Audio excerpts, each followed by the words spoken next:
시작하겠습니다. 오늘은 식의 조건 발생에 대해서 설명하겠습니다. 그리고 식의 기능도 함께 설명할게요. 두 번째 시간에는 12입처가 의식 과정 속에서 전개된다는 이야기를 이제 할 거예요. 자, 이런 이야기가 시작됐다는 것은 세존이 설명한 연기법이라고 하는데 깊숙이 이제 들어가기 시작한 거예요. 부디 잘 수달해 가지고 의심이 없기 바랍니다.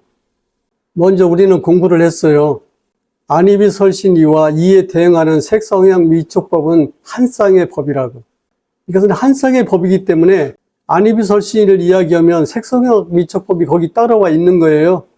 또 색성향 미촉법을 이야기하면 안이비설신이가 거기 따라와 있는 거예요. 안이비설신이와 이에 대응하는 색성향 미촉법이 한 쌍의 법이라는 말은 무슨 말이냐? 유익내입처와 유익유입처가 조건적으로 발생한다 이런 뜻이에요. 조건적으로 발생한다 이 말은 무슨 뜻이라겠어요? 조건적으로 결합한다. 이 개념이 머릿속에서 잘 유통이 돼야 막힘이 없어요. 조건적으로 결합한다 이 말은 인과적으로 구성된다 이 말이에요. 인과적으로 구성된다 이 말은 원인과 결과의 관계로 안이비설신이와 색성향 미촉법이 구성된다 그런 말이에요. 그런데 연기의 특징은 뭡니까? 원인이 항상 원인이고 결과가 항상 결과가 아니에요.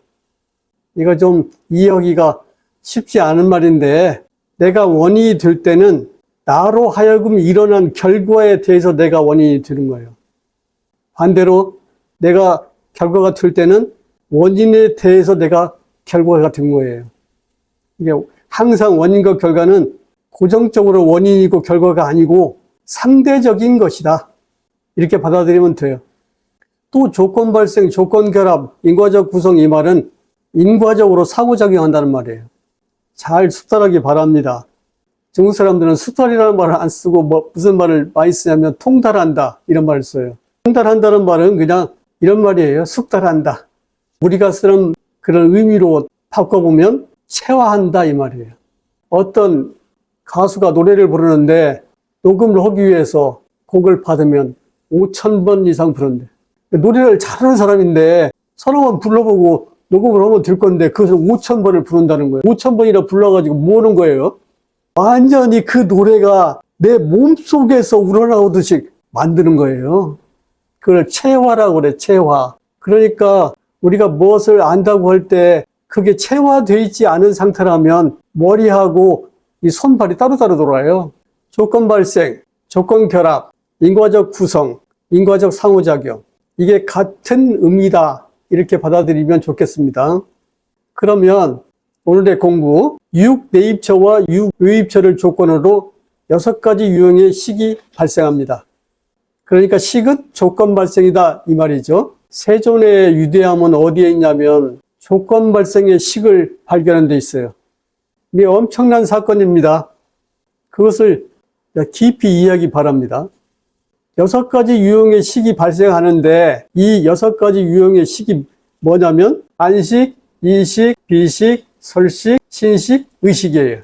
이 6가지 유형의 식을 육식신이라고 그래요. 육식신. 여기 신자, 몸신자로 중국 사람들이 번역했는데 이런 뜻으로 신을 이해하면 돼요. 여러 가지 요소들이 모여서 된 집합체다. 대개 영어권 사람들은 이것을 요소, 구성 요소 또는 구성 부분으로 번역을 해요. 우리도 그냥 신 나오면 구성 요소 이쯤에서 이해를 하겠습니다. 육식신이라는 건 뭐예요? 식이 6가지 유형으로 구성되어 있다 이런 말이죠. 유익내입처, 안이비설신이, 유익유입처, 색성향 미촉법이 모두 기능이고 과정이고 현상이라는 거 공부했죠. 이 개념을 잘 정리해서 머릿속에서 잊지 않게 해야 돼요. 지금 안을 얘기한다 그러면 기능을 얘기하는 것이고 과정을 얘기하는 것이고 아니라고는 존재 현상에 대한 얘기를 하고 있는 거예요. 불교가 대단한 가르침이라는 것은 점차 내가 말하게 될 텐데 이렇게 기능을, 과정을, 현상을 어떻게 하나의 원리 속에 싸잡아서 표현할 수 있었는가 경이롭습니다. 그러면 6가지 유형의 식들을 정리해 볼게요. 정리해 본다는 건 무슨 말이에요? 이 6가지 유형의 식들에 대한 개념을 한번 정리해 보겠다는 말 아니겠어요? 안식은 어디에서 생겨나냐면 안에서 생겨납니다. 이식은 어디서 생겨나냐면 이에서 생겨나겠죠. 비식은 비에서, 설식은 설에서, 신식은 신에서, 의식은 의에서 생겨나요. 생겨나서 어떤 기능을 하냐? 안식은 시각적으로 식별하는 기능을 해요. 무엇을 봤으면 본 것을 식별해야 아는 거 아닙니까? 무엇을 봤는데 식별이 안 되면 우리는 그 세계가 어떤 세계인지 잘 모르겠죠. 아마 식이 발생하지 않으면 이런 상황이 일어날 겁니다. 아버지가 머리를 다쳤어요. 의사가 사람을 못 알아볼 것이라고 말했어요. 딸이 왔습니다. 아빠, 나 큰딸이야 라고 하라면 아빠가 큰딸이구나 이렇게 식별을 하면 의식 기능이 정상이죠. 그런데 머리를 다친 사람 중에서 이런 사람이 있다고 그래요. 누구세요? 저 큰딸이에요. 그렇군요. 좀 있다가 나갔다 들어오면 누구세요? 저 큰딸이에요. 그렇군요. 시각을 하는데 식별이 안 되잖아요. 그렇죠? 안에서 발생한 안식은 시각적으로 식별하는 기능을 합니다. 그 다음에 이에서 발생한 이식은 어떤 기능을 하는가 하면 청각적으로 식별하는 기능을 해요. 비에서 생겨난 비식은 후각적으로 식별하는 기능을 하고요. 설에서 생겨난 설식은 미각적으로 식별하는 기능을 합니다. 신에서 생겨난 신식은 촉각적으로 식별하는 기능을 하고요. 의에서 생겨난 의식은 정신적으로 식별하는 기능을 해요. 여기서 정신적으로 식별한다는 말만 좀 주의를 기울이기 바랍니다. 이미 우리가 전 시간에 공부를 했는데 의는 어떤 기능을 하냐면 생각하는 기능을 해요. 생각하는 3가지 유형을 설명해 줬죠. 수상행이 생각의 유형들이에요.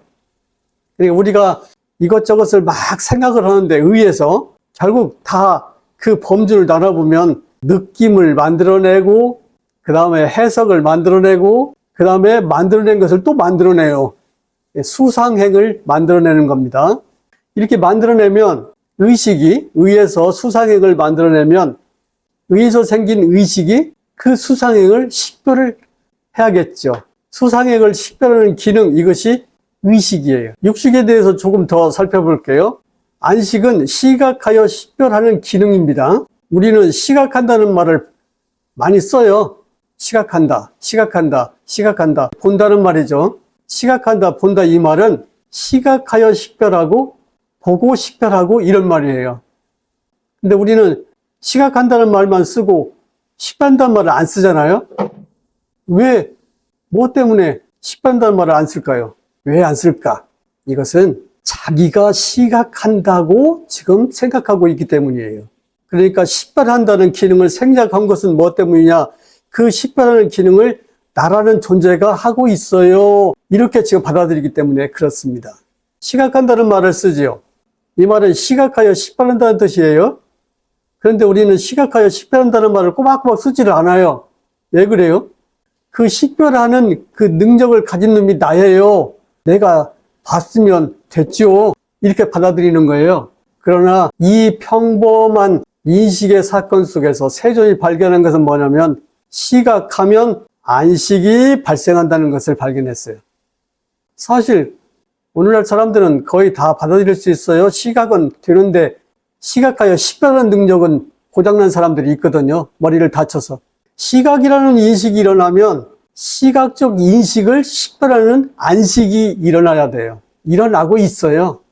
그게 엄청 자연스럽게 유창하게 일어나기 때문에 우리는 그 식별하는 능력이 인식을 조건으로 생겨난다는 것을 몰라요. 그냥 내가 그런 기능을 하고 있다고 받아들이죠. 조금 더 설명해 볼게요. 자, 보세요. 시각하면 시각됩니다. 시각되면 시각합니다. 이 말은 무슨 말이냐면 시각하는 기능과 시각되는 기능이 조건적으로 결합되어 있다 이런 말이에요. 지금 공부 시작할 때부터 처음부터 조건 발생, 조건 결합 이 말을 엄청 강조했어요. 기능적으로 결합되어 있는 것이지 나눌 수 있는 것이 아니에요.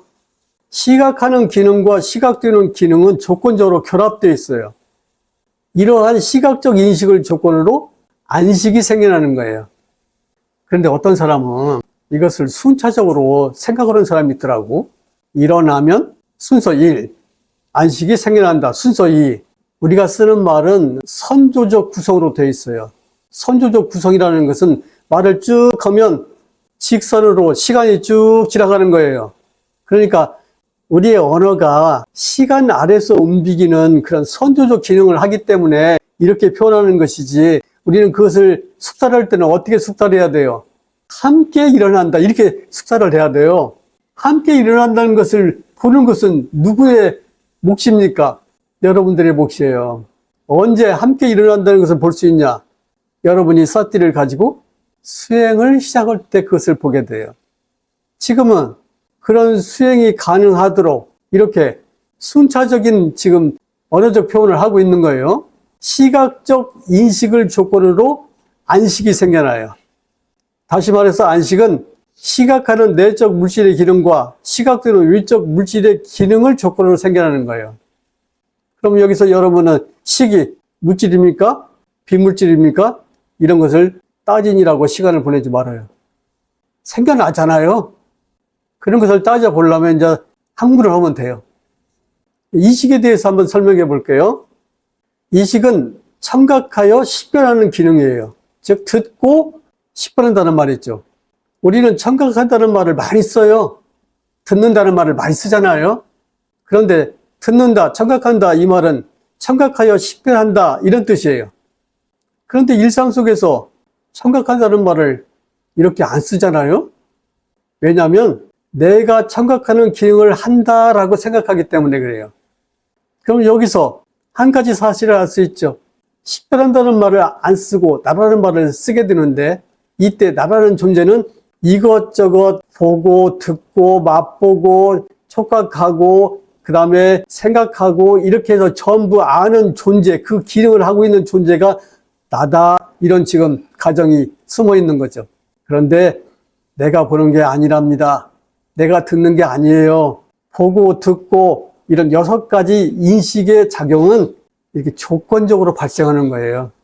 이 간단한 사실을 받아들이지 못하기 때문에 불교를 끝까지 못하는 거예요. 이거 하나만 척 받아들이면 공부 그냥 끝나요. 조금 더 설명해 볼게요. 청각하면 청각됩니다. 청각되면 청각합니다. 이것은 무슨 말이냐? 청각하는 기능과 청각되는 기능은 조건적으로 결합되어 있어요. 조건적으로 결합되어 있다는 것은 무슨 말이에요? 조건적으로 발생하는 거예요. 하나만 발생하는 게 아니에요. 청각하는 기능만 발생하는 게 아니라 청각하는 기능이 발생하면 청각 기능이 함께 발생한다는 말이죠. 청각되는 기능이 발생하면 청각하는 기능이 우리의 머릿속에서 함께 일어난다, 이런 말이에요. 이러한 청각적 인식이 일어나면 그것을 조건으로 이식이 생겨나요. 이식은 청각하는 내적 물질의 기능과 청각되는 외적 물질의 기능을 조건으로 생겨나는 거예요. 조건 발생입니다. 나머지 비식, 설식, 신식, 의식도 이와 같이 조건적으로 발생합니다. 그러면 육식신이 어떻게 생겨나는지를 한번 정리해 볼게요. 안과 색을 조건으로 안식이 생겨납니다. 안과 색을 조건으로 안식이 생겨난다. 이건 뭐냐면 안과 색과 안식이 조건적으로 결합되어 있다, 이런 말이에요. 그런데 이 조건적으로 결합되어 있는 것을 언어적으로 표현하기 때문에 안과 색을 조건으로 안식이 생겨난다, 이렇게 말을 하고 있는 거예요. 이게 순차적으로 생겨나는 게 아니에요. 사람의 큰 병이 뭐냐면 뭐든지 순차적으로 시간적으로 생각하는 습관이 있어요. 안과 색과 안식의 인과적 결합은 다음과 같이 묘사되죠. 안과 색이 조건이 되는 안식. 안식은 항상 이렇게 표현돼요. 안과 색이 조건이 되는 안식, 이렇게. 그러니까 안과 색이 조건이 되는 안식, 이 말은 뭐야? 안과 색과 안식이 서로 조건적으로 결합되어 있다, 이런 말이에요. 또 말을 바꾸면 안식이 조건이 되는 안과 색. 그러니까 안식 없이는 안과 색이 있을 수가 없죠. 안식이 있으면 안과 색이 있는 거예요. 안식이 없으면 안과 색이 없는 거예요. 이러한 인과적 결합이 의미하는 건 뭐냐면 안과 색과 안식 어느 것도 실체성이 없다, 그런 말이에요. 그런데 실체성이 없다는 이 말을 받아들이는 게 그렇게 어려워가지고 끝까지 이 공부를 못해요. 절만 다니는 거예요. 여기 있는 사람들이 공부를 해서 이 법을 알게 된다면 선생님들이 여러분을 다 존경할 겁니다.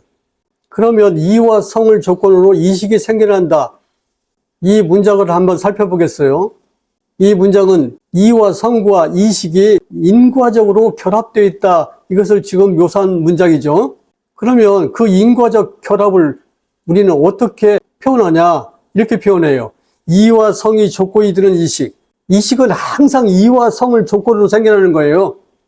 이식이 조건이 되는 이와 성. 이와 성이 나타나려면 항상 이식이 나타나야 돼요. 이 말 속에 들어있는 의미는 이와 성과 이식은 어느 것도 실체성이 없다. 실체성이 없다고 그랬어요. 이와 성과 이식이 없다고 안 했는데, 실체성이 없다고 했는데 겁을 내. 실체성이 없다는 말은 무슨 말이에요? 조건성을 갖고 생겨난다 그 말이에요. 실체성이 있으면 운명이 되겠죠. 고정되어 있으니까. 그런데 이게 다 조건성을 갖고 생겨나는 것들이다 생각한다면 우리가 어떻게 행위를 하냐에 따라서 다른 이와 다른 성과 다른 이식을 경험하게 된다 이런 말이에요. 설과 미를 한번 살펴볼게요. 설과 미를 조건으로 설식이 생겨납니다. 이 문장은 설과 미와 설식이 인과적으로 결합되어 있다 이 말이에요. 이러한 인과적 결합을 다음과 같이 묘사합니다. 설과 미가 조건이 되는 설식, 설식이 조건이 되는 설과 미. 이것은 설과 미와 설식이 다 실체성이 아니다. 그럼 뭐냐? 조건성으로 존재한다. 이런 말이에요. 그 다음에 신과 촉과 신식의 인과적 결합은 어떻게 표현되냐? 이렇게 표현됩니다. 신과 촉을 조건으로 신식이 생겨난다. 이런 표현은 세종께서 직접 하신 거예요. 이런 세종께서 말씀하신 이 문장 속에 어떤 의미가 들어있는가 지금 설명해 보는 거예요. 신과 촉과 신식의 인과적 결합은 다음과 같이 묘사를 해요. 신과 촉이 조건이 되는 신식, 신식이 조건이 되는 신과 촉. 그래서 신과 촉과 신식은 어느 것도 실체성이 없습니다. 그러면 뭐냐? 조건성을 가지고 나타나는 현상입니다. 마지막으로 의와 법을 조건으로 의식이 생겨납니다. 이 문장의 뜻은 의와 법과 의식이 인과적으로 결합되어 있다 이런 말이에요. 이러한 인과적 결합은 다음과 같이 표시가 돼요. 의와 법이 조건이 되는 의식, 의식이 조건이 되는 의와 법. 그러면 의와 법과 의식은 어느 것도 실체성이 없다 이런 말이에요. 이 문장이 머릿속에 들어가서 마음속에 들어가서 몸속에 들어가서 체화되지 않으면 그냥 불교 조금 알고 그냥 끝나는 거예요. 여러분이 숙달을 해서 이것을 체화한다면 몸이 이 이치에 따라 살 겁니다. 그때까지 노력을 해야 되는 거예요. 그래서 세존께서 마지막 열반에 드실 때 유훈이 뭡니까? 방일하지 말라. 부지런히 정진하란 말이에요. 부지런히 노력하라는 말이에요. 이 불교에서 가장 아름다운 말은 그냥 부지런히 노력하라는 말이에요. 다른 비결이 없어요. 뭔 비결이 있겠습니까? 우리는 여기서 결론 하나를 얻게 됩니다. 육내입체와 육유입체와 육시신이 모두 조건적으로 발생한다는 것. 조건적으로 발생하기 때문에 이들은 모두 조건적으로 결합되어 있다는 것. 그리고 이들은 모두 인과적으로 상호 의존해 있으며 상호작용하고 있다는 것. 상호작용하고 있다는 건 무슨 말이에요? 자기의 실체성을 갖고 있지 않다는 거예요. 상호작용의 아름다운 의미는 이거예요. 내가 너에 의해서 영향을 받을 수 있듯이 너도 나에 의해서 영향을 받을 수 있어. 이것은 우리가 상호적으로 서로 규정을 해줄 수 있어. 이 상호 규정의 원리 속에는 어떤 원리가 숨어 있냐면 자기를 규정하면서 사는 방식이 이와 같다는 것을 알려주는 거예요. 12입처의 개념을 우리가 이미 정리했는데 그때 12입처를 이렇게 정리했잖아요. 안입이 설신이와 색상에 미쳐보면 모두 기능이다, 과정이다, 현상이다. 우리는 어느 쪽만 알고 있냐면 이 끝부분만 알고 있어요. 현상이다, 존재 현상이다 이렇게 알고 있어요. 근데 사실은 그 존재 현상이 어디로부터 나왔냐면 기능에서, 과정에서 나왔다는 것을 알아라. 따라서 12입처를 조건으로 생겨난 육시신도 전부 다 기능이고 과정이고 이 과정에서 산출된 현상이라고 이해를 해야 합니다. 벌써 이러한 개념 정리 속에 또 들어있는 핵심이 뭐냐? 실체가 없다.